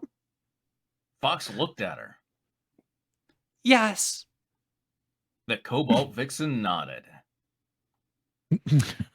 Well then, I'll take you back to the Great Fox. That voice is so infectious. The Vulpine said as he led her into the cockpit. Before they flew off, Crystal caught a smell. It smelled like something tasty. Oh! But she ignored it. While she was glad Wolf saved her life, she was still startled by this fact. He had made her a vampire. I can't believe he did that. Like it was nothing. That's startling. Well, I hate to keep harping on this, but I'm dead. The Cobalt Vixen had no idea what to tell Fox. She was scared that he would see her as a monster. However, knowing Fox, he would accept her for who she was. After all, what was the worst that could happen? Note, if you were expecting this to be like Twilight, too bad. This is more like Dracula or Legacy of Kain. If you're wondering why I'm writing this fanfic, I'm just doing this to show Crystal and Wolf in a mentor and apprentice relationship. I don't doubt that they are just enemies, but this is fan fiction after all. As the story goes on, the team will become suspicious of Crystal. Don't worry, she can handle herself. Until next time, guys, peace. Oh, you thought this was going to be like two little Twilight books? Too bad! This is like we Dracula, man. Anyway. For every time they say, well, this is fan fiction after all, in the author's note, I feel like that comes up a lot, right? Well, hey, it's fan fiction. Come on, I'm going to put Reba McEntire in this weird Bible crap. It's fan fiction, baby. Loosey-goosey. I should have named. Some serious questions about this story, though. Okay. Okay, I'm so sorry. She's a vampire. What day and night does she have to follow? I mean, once she flies into space, she's going to be in sunlight. And she's nocturnal. I mean, also, does all stars work on vampires or just the solar system? How close do you have to get? Because They obviously can come out at night when there's lots of suns up there. And does every star have a fox?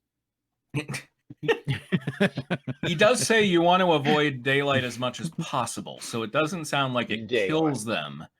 But in space, right? No, I get it, but maybe that is there night light? No, but so I don't know. Maybe she can just like UV tint her R-wing. In space, no one can hear you sizzle. Yeah. But now I am imagining Willem Dafoe blasting at the front of an R-wing, catching fire and dunking into like Cornelia Lake or something. Yeah. Why Willem Dafoe? Because he played. Get this pleb out of my... What? He said, "Get this pleb." Daybreaker. I saw Daybreakers in the theater. Well, then you saw Willem Dafoe blasting out the front of his car windshield when he crashed it, bursting into flame, and then immediately landing in a sewer. Got it. On that vampire Nosferatu movie where Nosferatu was actually a vampire? Like they were making the movie Nosferatu? No. That was Willem Dafoe. Yeah. But this is a he plays lots of vampires, I guess. Yeah. I remember sitting in the theater when Daybreakers started, and I was like, I'm here because I thought it would be funny to see Sam Neill as a vampire. This is a terrible idea. Yep. And then 2 hours later, I was like, what we watched it. That's why we watched it too. 2 hours later, I was like, that was a terrible idea. So I just remember that none of it made any sense. And it pissed me off, kind of. But anyway, it's Daybreakers is a whole other subject, but yeah. Yeah. We're ready for chapter 2? Chapter 2? Sure. So ready. Unless anybody wants to hear a little bit more of my thoughts on Daybreakers. Why don't you just write it into a fan fiction and we'll read it that way. Ugh. I hope that you guys think this story is okay. I hope that you check out my other stories as well. Before we get on, I know it just might be a little more extreme than you guys are used to, but I really hope you like it. Before we get on with chapter 2, I have something to say. Baby. I have something to say to the first person to leave a review on this story. Oh my god! Flames? Were there flames? Equinox Wolf, of course there will be a shipping in this story. It will contain both Fox X Crystal and Falco X Cat moments. Also, Crystal's undead now, so the Serenian? Sure. Race is pretty much I don't even know. Sure. Okay. Is pretty much extinct unless she gets cured of her vampirism. I will feature some Serenian survivors in my other stories, but Crystal is the last of the Serenians in this story. Wolf converted her into a vampire because of that, and so that he can make her his servant. As such, Fox and the team are going to have a fight on their hands when they try to get her back. A lot of you might be wondering, how will the Dracula or Legacy of Kain elements come into play in this story? They will be present later in the story. The story will also have elements from the Castlevania series. Now, without further ado, let's jet. Well, don't tell me what I'm wondering. Now, without further ado, let's jet. I picture this like middle-aged guy in a bathrobe and like a old coffee cup and a newspaper in hand, just kind of mumbling at the camera, you know. I hope some of you liked it. Chapter 2, Hunger. When Fox arrived back at the Great Fox, is that their god? No, that's their like ship that all their littler ships are on. Okay. When Fox arrived back at the Great Fox, a carrier, saw that Crystal. They call it the foxhole. Central Park. He saw that Crystal had fallen asleep. He could see that her uniform had some tears in it. Oh, tears in it, perhaps from a knife. In addition, here, you want this back? In addition, there was also tears in my coat. In addition, there was also a hole with blood surrounding it, but all the meat inside had disappeared in that hole. Very good. Oh. I hope that Wolf was telling the truth.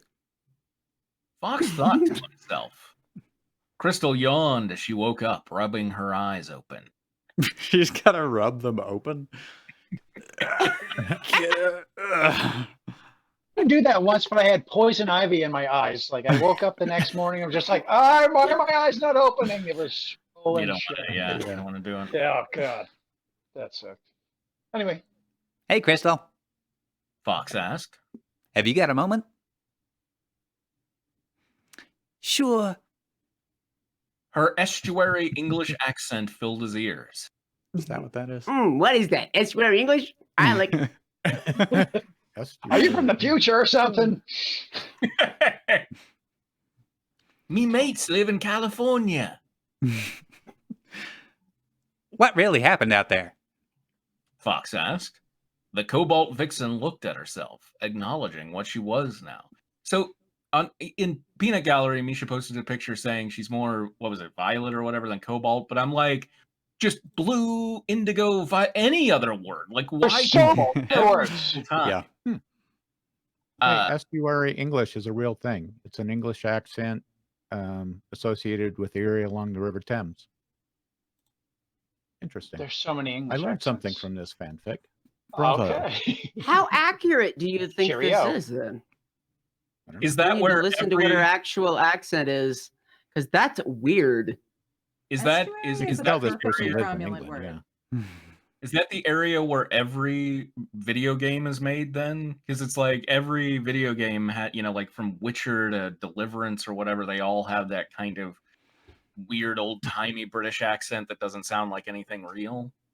I don't know. There's a Deliverance video game? Or like, what was it that the Egyptians, they had an English accent, right? What was theirs? They did. Yeah. That's what I learned from movies. What the hell? They're pretty much unanimous on that. All the Romans have British accents too. What's the video game that I'm thinking of? Somebody help me out here. I think it's Kingdom something. Kingdom Come Deliverance. There we go. That's what I was thinking of. Okay. Doesn't matter. Acknowledging what she was now, Wolf had turned her into a vampire. She felt that it would have been more merciful of him to finish her off. Well, then why did you ask for him to turn you into a vampire? Yeah. She thought of an answer to Fox. She just said, "Don't let me die." Right after saying like, "Are you a vampire?" And he's like, "Yeah." Well, you already know the answer. She didn't actually say it though. There was a lot of assumption. Blame the victim. Made. Fine. She thought of an answer to Fox's question. She didn't want to lie to him, but she felt like a wolf. She felt like Wolf would come after her if she didn't. Like Wolf said, I nearly got mugged. Crystal lied. Okay. Fox nodded, accepting her lie. I accept your lie. But if you need to talk, we're here for you. Me, Peppy, Falco, and Slippy. For fuck's sake, it's always Slippy, isn't it? I'll talk to you when morning comes. She smiled. I'll see you then. Fox Will said. You? Good night. Crystal said as she walked off. Good night. Fox said back. Beep, beep. After taking a shower and getting dressed for bed, Crystal brushed her teeth. While doing so, she saw that her reflection in the mirror was transparent. How did you see that? Okay, transparent, not invisible, I guess. I guess that works, I guess. Okay. Well, you mean translucent, though. Maybe. Shouldn't it be Something completely is gone? terribly wrong in this sentence. Shouldn't it be... Okay. Yeah. Maybe my conversion to an undead creature is happening really slow. Wolf did bite Tracy. So I should be a half vampire. All right, I'm convinced. Crystal got done with brushing her teeth and decided to go to bed. But if I can't see that I'm Cobalt in the mirror, am I truly Cobalt? Entering her room, she lay down on her bed, not feeling the urge to get covered up in the blankets. However, she was still in some minor pain. A pain Is that the only urge she isn't feeling? One assumes there are many other urges that she's not feeling. A pain that no stuffed animal or living person could take away. I do not share Crystal's views on stuffed animals not taking Not even away if your you pain. took Well, you go to the water? stuffed animals first. Yeah. But maybe Hey, a she real left animal? out dead person. Right, a real that on animal purpose? or a dead person. Oh. Or a stuffed person, probably. Maybe, yeah, okay. It seems like a lot of stuff works, and she's not trying hard enough. She just doesn't have it. Always cheers me up when I'm feeling blue. What do I expect anyway? The Cobalt Vixen thought as she slept. I got stabbed in the shoulder, shot in between my chest and my abdomen, and bitten by an enemy of the tame, who is now a vampire. I'm going to have to feed on blood, but who do I feed on? However, outside her room, Falco was standing by the door. The avian had a mortified look on his. I was gonna say I'm literally picturing the German pop. Absolutely.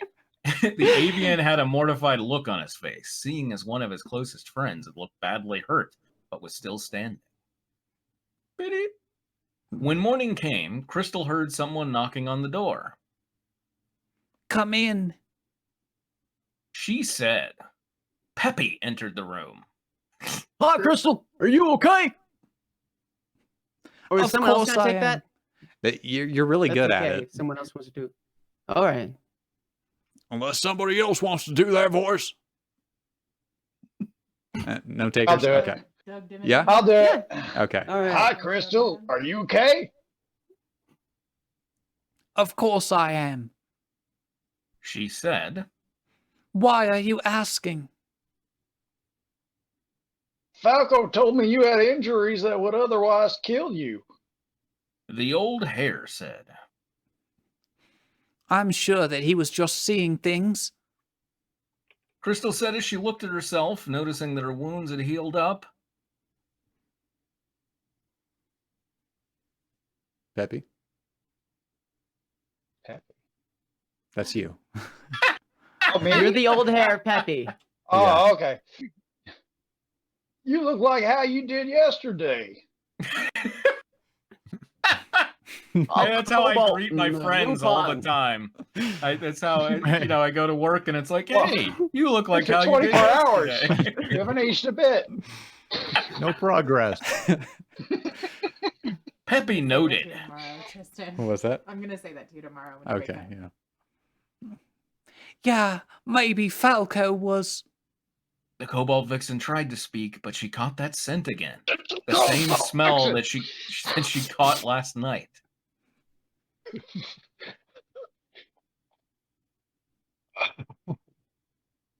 Oh, where am I? Sorry. Are you okay, Peppy? honey? Peppy Are you asked. okay, honey? Peppy asked, like how a father would their daughter. Is someone cooking? Crystal asked. Well, breakfast is ready, so that's probably what you smell. Peppy said. Good to know. The Vixen said. Oh my God. Will you be joining us? The old hare asked. We're Of having course I Persian. will. Of course I will, silly. She said as she gave him a hug. As she did that, the smell got stronger. Tell the boys that you're coming. Peppy said when Crystal let go of him. When he walked off, Crystal felt the smell leave her nose. However, now that he was gone, the sun was now in full view. Desperate to avoid it, as per Wolf's warnings, she went deeper into her room and got dressed for the day. Seeing as she would burn to a cinder now that the sun would hurt her, she put on a black hoodie that Fox had given to her as a gift.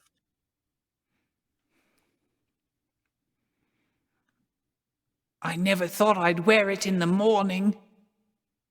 The Vixen thought to herself. Leaving her room, Crystal made her way to the kitchen. Inside the kitchen, Fox, Falco, Slippy, and Peppy were sitting at the table. Morning, guys. She greeted. Good morning, Crystal. Fox smiled. Hi. Slippy said. Okay, so we need a Falco. He's just got a lot of attitude. What's up with the hoodie? He says something like that. He says things like, "Hey Einstein, I'm on your side." Yeah. He's a hotshot pilot who bends the rules, and he is also a big blue falcon man. So kind of like Tom Cruise meets Sam the Eagle. Please do Tom meet Sam the Eagle. That's a tough crossover. That's hard to do. It really is. Is it like a cerulean blue falcon, or like what kind of blue are we talking? See, cobalt or maybe Royal periwinkle. blue? While you're working that out, I'd like to share some research that I've done. An estuary English accent is like Ricky Gervais and Russell Brand.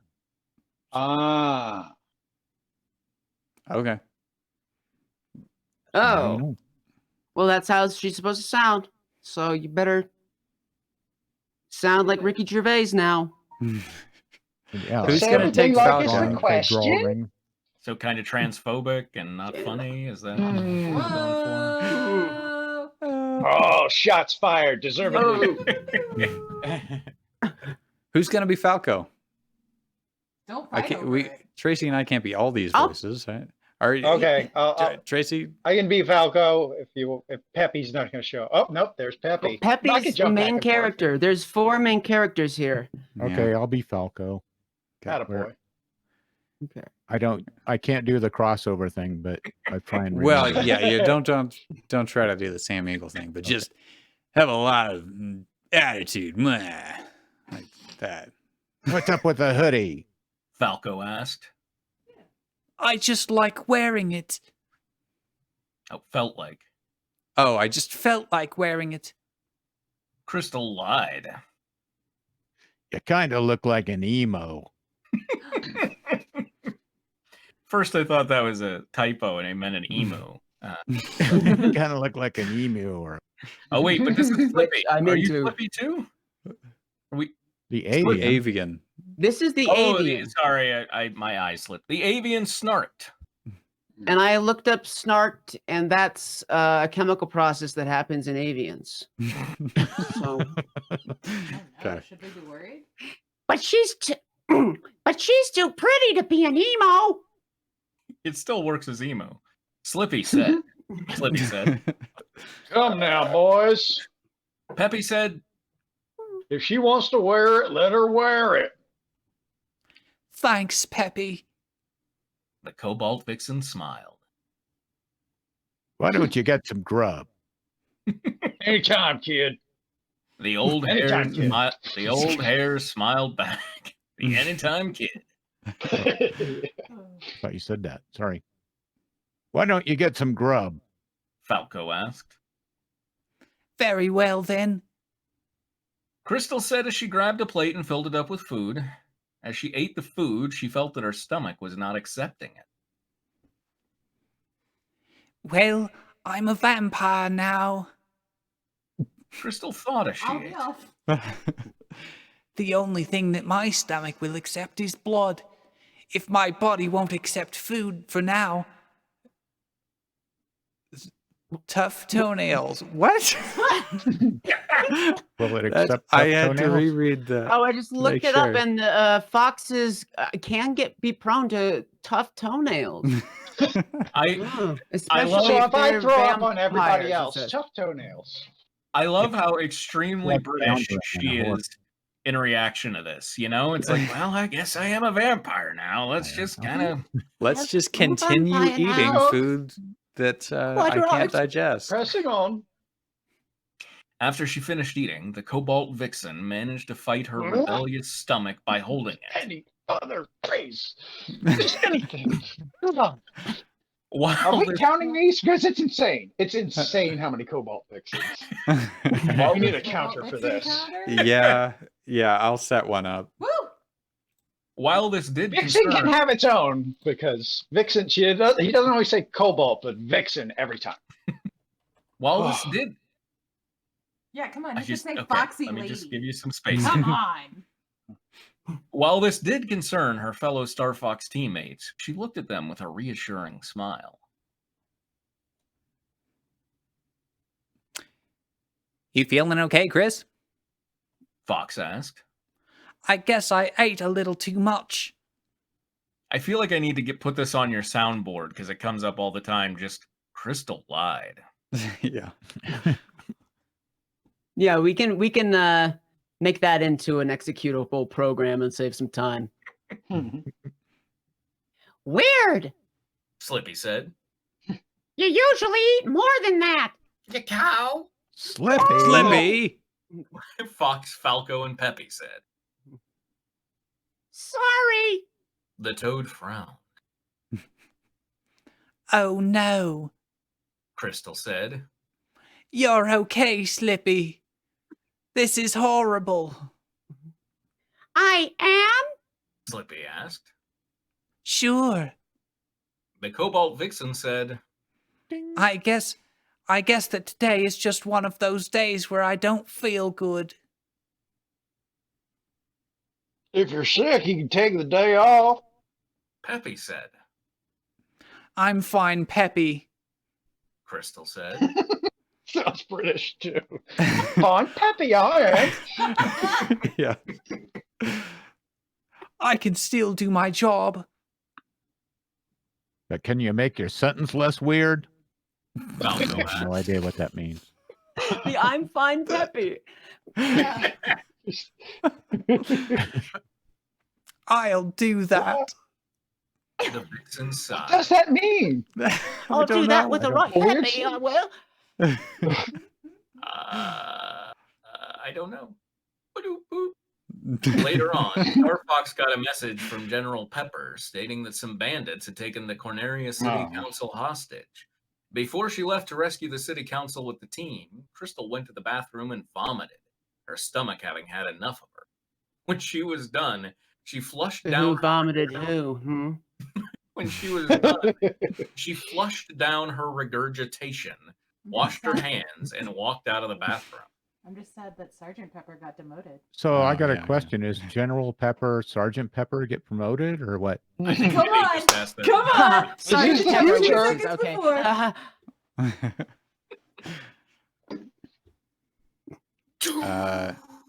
Okay. This is Falco. Oh. That's Falco? Okay. Yeah. Having stomach problems? Looking behind her, Crystal saw Falco standing by the door. He is there an uncomfortable amount of time. You kind of scared me there. He's fascinated by it. You know, birds don't have control. They just go whenever they have to. So, yeah. The Vixen said. Is it true there's two kinds of toilets in there? One for two of your weird holes? Star Fox, you're a weird hole. Crystal, is there something wrong? Falco asked. No, why do you ask? Why do you husk? She asked. Why do you husk? I saw you when you came back last night. The avian explained. You had wounds that no one would survive from. Oh, they healed. Well, anyway. Yeah. Hell, you're even wearing a hoodie on a hot day. Why is it a hot day on the Great Fox? Turn up the heat, I guess. It's sunny today. Sorry, guys. I haven't invented the Fox AC Marine Develt. You're acting funny, but it's not like how I imagined you would. Why are you acting like you that? acting funny? Falco says the weirdest stuff. Her sounds is weird. You're acting funny, but not a Jim Belushi funny. No. Falco, Crystal said. You don't need to worry about me. Oh. This blue vixen, Cobalt even, can handle herself in everyday life. See, I thought that sentence, like in the periphery of my vision, was this blue vixen can handle herself any day, but it's in everyday life. I can check the eggs for cracks, and I can buy them with my own card. Thank you very much. I like that even Crystal is sick of the narrator shit with the Cobalt vixen. Yeah. It's just that you were talking to Wolf before Fox came and got you. The bird said. Bird, baby. Not avian anymore. All right. We were just talking and that's now. it.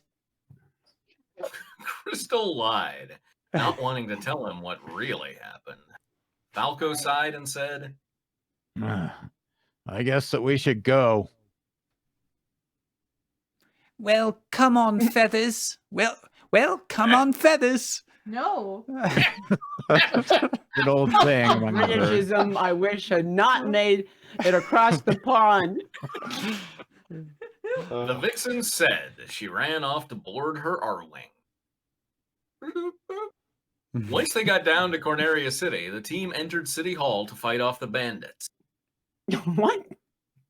This is Star Fox. Fox called out. Come out with your hands up, you crazy thieves. You crazy thieves. One of the bandits, a hedgehog, said as he fired at the team with his blaster. It's Sonic. I guess so. You. Did that again? Yeah. Huh, screw you. One of the bandits, a hedgehog, said as he fired at the team with his blaster. Oh, it's Shadow the Hedgehog. Sorry. Looks like we have to go in there. Falco stated. I don't think you can state with an exclamation point. I love this life advice from Pepe here. Oh, yeah. Be careful, guys. Don't be sloppy, guys. Be careful, guys. Right. I like that. Be Yeah. doobies, not don't bees. Without the comma, be careful, guys. Mm-hmm. Be careful, guys. Yes, we will. You Pepe too, told Crystal, Fox, be a careful Falco, guy. Slippy, and Crystal as they entered the building. As she entered the building, Or maybe the careful guys. Sorry, or maybe the careful guys are like the antithesis of the Proud Boys. Oh, The careful guys. I like them. Or they're like the Boy Scouts to the Eagle Scouts that are the Proud Boys, maybe. Oh my god! Except they never go outside; they just do all of their learning online. I was trying to think of something like maybe their initiation rite is they all like punch each other, and you have to name 5. I can't think of anything more child. Punching's dangerous. Regulations. Yeah, no. They hit a pillow. Oh yes. You whisper a secret into your pillow as initiation. So as she entered the building, Crystal felt the smell return to her nose. This time, the smell was much stronger. Something's crawling in my nose. It's a smell. It would seem that where it was coming from was close.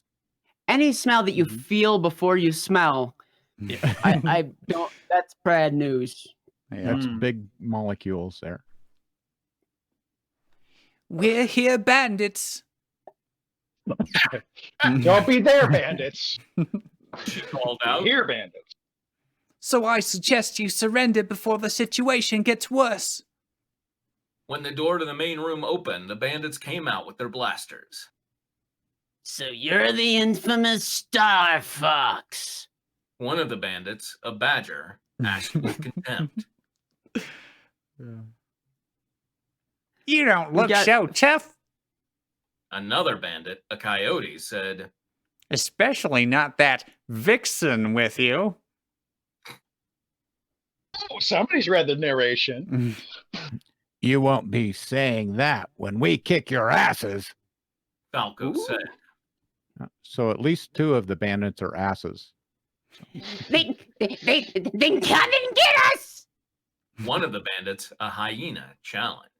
Voiced by Whoopi Goldberg.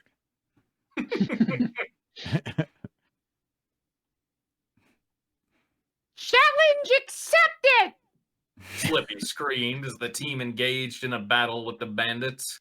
During the battle, Crystal managed to shoot one of the bandits. The hedgehog fired at them in the head. After that, the smell returned, being much stronger than it was before. Oh, I think we're going to put this together. Of course, the smell is from their blood. The Cobalt Vixen thought to herself. Ding. But why do I smell it when there's no open wounds or blood bags out? Well, you just shot someone in the head. The team continued to fire their weapons, killing all but 2 of them. Wait, she's confused why she smells it now? Wasn't the fact that the smell appeared what made her put that together? Well, there was no open wounds. Before she opened one of them up, she could still smell the blood. Oh, why do I smell it in other times when there's no open wounds or blood bags out? Gotcha. I don't know what the blood bags has to do with that. Yeah. I mean, it's true, but okay. when no high-speed blood balloons are around. Do you want to be a pigeon bandit? Or it's in opposition to the other times. Like maybe when Falco hugged her, he was carrying some blood bags, you know? These are all OCs. Maybe that's part of the mystery. You punks. We'll remember that later. Punks! You know, with all these different species, it'd be hell to run a blood bank. You'd have to have, like, a skyscraper full of this stuff. You punks! I'm trying to deliver my line. You punks! Sorry. Lupevs wants everyone to know the careful guys announcement. Everyone please look both ways before crossing the street. Thank you. That Lupev One of the sounds bandits, like a sexy pigeon lady. screamed. You punks! You punks! You punks! You punks! You punks! Oh, there's so many bandits. There's another track. I'll do them all. Ignore this is a ferret. Let's just leave. Yeah, this person was like, I cannot write a fight scene to save my life, but if I just litter the scene with new bandits. The other bandit, a ferret, said as they ran out of City Hall. Oh, no, you don't. Fox said as he tried to run after them before being stopped by a certain blue vixen. Oh, I do. Fanfics that do that by a certain blue. Yeah, we know who. It's not like. Yeah. Why are you being cheeky right now? No reason to be coy. At this point, no. I think you know the one. Sorry. The Cobalt one you may know her as. I mentioned it 2 paragraphs ago. Yeah. I'll go after them. Crystal said. Go free the hostages. You sure you don't want some help? Fox asked. I'll be fine by myself. Crystal said as she ran after the bandits. All right, who's the pigeon? that was because these guys are all main characters now. Oh, that's Kitty. That's Kitty. Because the pigeon's line was, "You punks." Yeah. Lousy Star Fox, they're tougher than we thought.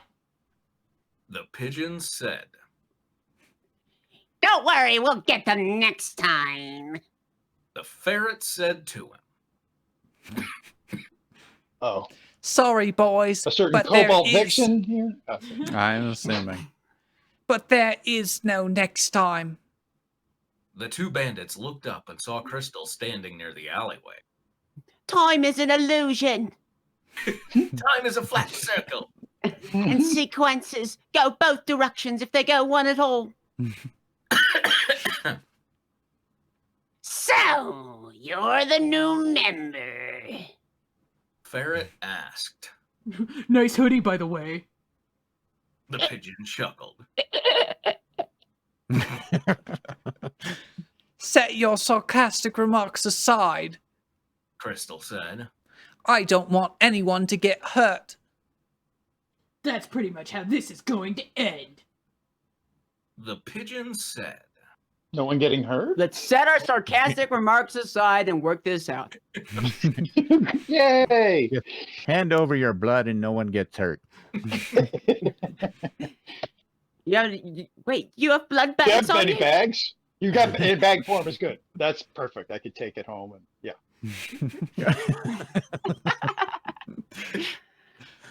Yeah, you should be expecting that when you fight guys like us. Nobody ever gets hurt. The ferret said, We're the careful guys. I'm careful ferret, and this is careful pigeon. Careful guys. I'm always expecting a fight. The Cobalt Vixen said. Jesus. I really want to counter now because there's so many. I know. I'll set one up, but Right. Are you gonna go back? And yeah. I'll go back and count them. Good. But I might kill you both in a brutal way when we're done. Yeah, that's right, mate. Fine with me. Ferret said. Fine with me. What are you, pigeon? Me too. The pigeons. Okay, yeah, we'll just be killed in a brutal way then. Thank you. I'm gonna end every social interaction with that. You want your change? Yes, but I might kill you in a brutal way. Sir, this is Fine Wendy's. with me. The pigeons said as they got up from the ground. They were on the ground? Yeah. Apparently. Or maybe it's like flapping its wings. Pigeon, and so he took rising. flight. Yeah. Maybe just It's they. It could be anybody, really. Their feet were on the ground. Yeah. Very well, then. Crystal sighed, reluctant to fight because of what was going to happen when she won. Would you have to rip their spines out, Crystal? Gotta do it. She's got a lot of empty blood bags to fill, you know? The bandits came after Crystal with knives, but the Cobalt Vixen rolled out of the way. She then kicked the pigeon to the ground, injuring it. However, the ferret was behind her. Heads up! He screamed. All of a sudden, her eyes glowed yellow. Her telepathy felt different due to her vampirism, but that didn't stop her from punching the ferret in the face. That right there. That's a lot of questions. Like that. I have a lot of questions. This is like our new. This is our new something. This is the best sentence of all of fanfiction. So she was telepathic before. Yeah, remember? Yeah. But now that she's a vampire, she's like an extra. It feels different. Or that didn't stop her. It from just punching feels the ferret in the face. Really No. had nothing to do with it. Nothing at all. Why would it stop her? Is my question. Yeah. When he was down, the Cobalt Vixen shot the bandit in the head. The pigeon then got up, only to be shocked by his fellow bandit's death. Don't hurt me! If it's me, I got lost. Just a second. No. You're dead. You died. Oh, okay. It's me. Oh, yeah. I screamed. Don't hurt me! He cried. Where? I'm sorry. Crystal said as she approached him. I'll try to make it quick. The pigeon then felt Crystal's mouth bite down on his neck, the blood leaving it as she choked the red liquid down her throat. He let out a scream as his life ended painfully, but no one was coming to his rescue. When the Cobalt Vixen let go, her victim was dead with 2 holes in his neck. The pigeon's face was lifeless and his body was thinner, signifying his lack of blood. Okay. The part of his lack of blood will be paid by like a deflated balloon. Crystal could help but gag because not only she could. good. Fine. Because not only has she drained someone of their blood, but because she had to do it to calm her stomach. Pigeon blood is so tangy. What? Did she try flat Pepsi? Oh. That's good for her. First feeding, 7-Up. Crystal asked as she faced a darker area of the alleyway. How long have you been standing there? What do you think is going to happen in that darker area of the alleyway? Let's find out, huh? The careful guys would probably warn not to go into that dark area. Without a This has been a flashlight. bulletin from the careful guys. Out of the shadows, Wolf appeared. Well, how long have you been standing there? Crystal asked again. I was actually waiting to feed on that lowlife. The one-eyed lupine said, but seeing as you beat me to his blood, I want to give you something. It's a medal. I give it to everybody who beats me to that guy's blood. Well, how could he have been waiting when they just ran in here with her in hot pursuit? He's been also, following there's the him ferret. For weeks. She didn't drain the ferret. It says a he's Fast and actually Furious feed in that style convenience there. What is it? She asked. Wolf reached into his pocket and pulled out a jar full of red liquid. This is enough. Oh. This is enough blood to get you through the week. He told the vixen, use it well. But I don't want to feed on blood. I don't want what just to happened? Blood. Crystal looked down. Okay, then cook them. Well done. That works. You gotta eat people is the point.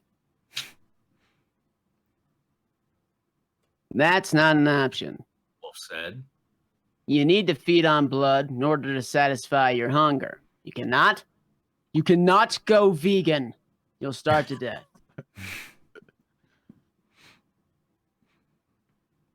Yes, Spitfire. He's just had a jar of blood in his warm jacket. All day, all week. It's like a big pickle jar worth. And he was still waiting to drain that ferret. So I mean, it's enough for the week. So yeah, it probably is. I'm looking for somewhere to put down this jar of blood so that I can eat. So I get the big Costco jars of cheese puffs, and then I just put blood in there. That's how I do it. How gross. Why did you Blood's turn fine, but me? with cheese puff powder. It's like a Duplo bucket.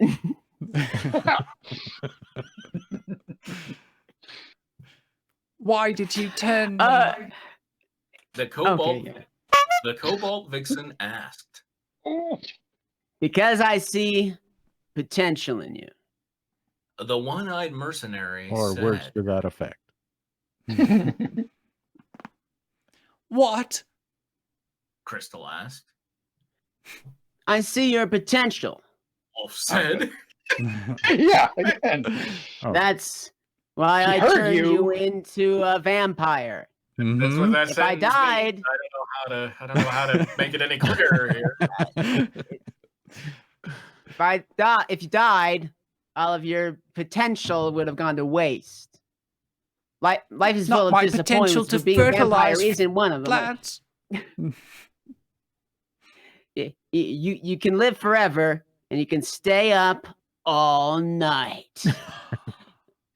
No mom's telling you when to go to bed. But to survive, you must feed on blood. With you as a vampire, I feel that your potential would be high, is what I'm trying to say. But why feel did like that. Being an immortal, undead creature won't make me reach my potential. Crystal said. It will just make me lose my mind. Don't worry. Said. If you train with me, you'll get used to it. And this is where we're supposed to play Dare to Be Stupid by Weird Al Yankovic. Crystal thought about something, then asked, Are there any other vampires? Of course there are. And it's all thanks to the SW42 formula. With this new formula... I knew after he's pulling out buckets of blood, it was going to go the Jim Baker route here eventually. He's just going to start selling some goddamn formula. SW. Leon's a vampire. Panther's a vampire. Faye's a vampire. Mia's a vampire. Everybody is a vampire. Look on your seats. There's SW42 formula. Who are Faye and Miyu? They're from Star Fox 2. You've probably never played it. The Cobalt Vixen asked. I take it Fox didn't tell you about the other girls on the team. The Lupine Mercenary asked. He told me that he had a girlfriend named Farrah Phoenix. Crystal said. But they broke up long before I met the team. I've got my eyes on that Phoenix girl. Wolf said. What? I don't get it. Okay, but there's one problem. She's been training and hunting vampires. I only managed to get Faye, Miyu, and you because all three of you were easier to get to. So he's tracking down the women and turning them into vampires. He's making a harem. Yep. Everybody that Fox ever shared a fleeting glance with. Yeah. Pathetic wolf. What's your next move? The Vixen asked. I'm not training my successor, the next leader of Star Wolf. The main thing is they have to be named Wolf. The Lupine Mercenary turned vampire said. Boy. Good luck with that. Crystal said. So you're going to reject my offer? Said as he tilted his head. Well, Crystal, are you there? Fox's voice rang out. Uh-oh, it's Fox. The Cobalt Vixen squeaked.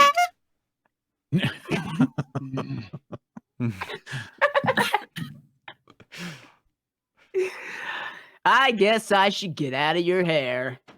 Wolf said. I'll talk to you later.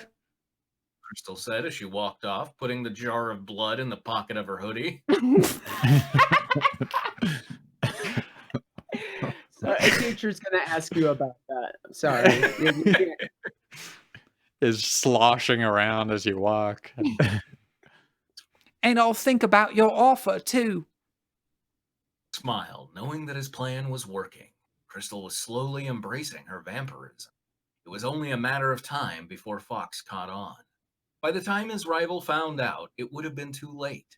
Crystal would be Wolf's successor, and Wolf would have an army of vampires and monsters at his beck and call. Letting out a chuckle that echoed through the alleyway, Wolf went deeper into the alleyway, waiting for his next feeding. So he's making a shadow wolf core, if you will. It was only a matter of time before someone entered the area. Yeah, it's going rather fast, but I'm trying to get it done as fast as possible in time for the end of October. Halloween! I hope that you guys like the rest of the story because it's going to get bloody in certain areas. Also, be prepared. It wasn't yet? Also, be prepared for some pretty badass fight scenes. Until next time, guys, peace. Oh. Really bloody yeah, I'll get ready. I'm just going to say. It's going to get pretty badass, guys. I hope you're ready. Any minute now. Your face. I'm gonna do it. Spitfire did the math, and the word cobalt is in chapter 1 5 times and 14 times in chapter 2. Wow. Thank you, Spitfire. Oh, but you do have to give the author credit. They used beck and call correctly. They didn't say like bacon call or something. Right. All right, we're gonna raid Psyche Siren. She's playing National Park Girls, as she has been for the past few weeks. So dating sim where you date national parks. See you later. Remember it all going according to plan. Good night.